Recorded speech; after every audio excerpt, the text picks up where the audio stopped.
How to do butterfly swimming. Greeting athletes, today we're going to talk about how you can perform butterfly swimming. Let's start. Butterfly swimming requires 2 dolphin kicks, followed by simultaneous arm motion. We're going to break this down into 5 steps to make it simpler for you.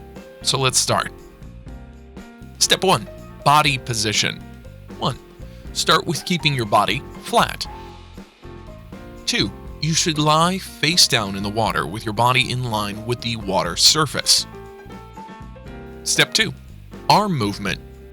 There are 3 arm movements in the butterfly swim. 1. Catch. The catch, you start with your arms straight out, shoulder width apart, with your palms facing downwards. Remember to press down and out at the same time with both hands. 2. Pull. As your palms face outwards, pull your hands towards your body in a semicircular motion, keeping your elbows higher than your hands. 3. Recovery. Always make sure your palms are facing outwards so your thumbs enter the water first. When both your hands reach the upper thighs at the end of your pull, keep and sweep both arms out and over the water simultaneously and throw them forwards into the starting position. Step 3. Breathing technique. In butterfly swimming, the correct time to take a breath is during the start of the recovery phase, when the arms are just starting to come out of the water. 2. Make sure that you raise your chin above the water while looking straight ahead, making sure not to turn to the side. Step 4. Leg action. 1. Imagine yourself as a dolphin or mermaid with only a tail.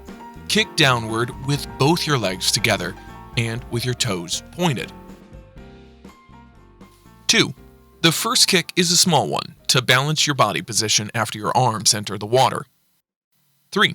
The second kick is a big one performed during the recovery phase when your arms are over the water to propel your body forward as momentum is lost during recovery.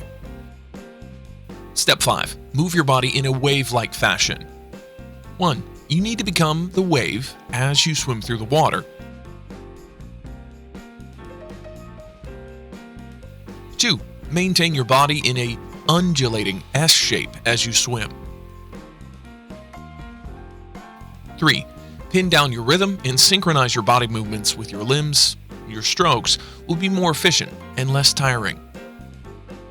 This is it, folks. Make sure you go through each of the steps thoroughly before you swim.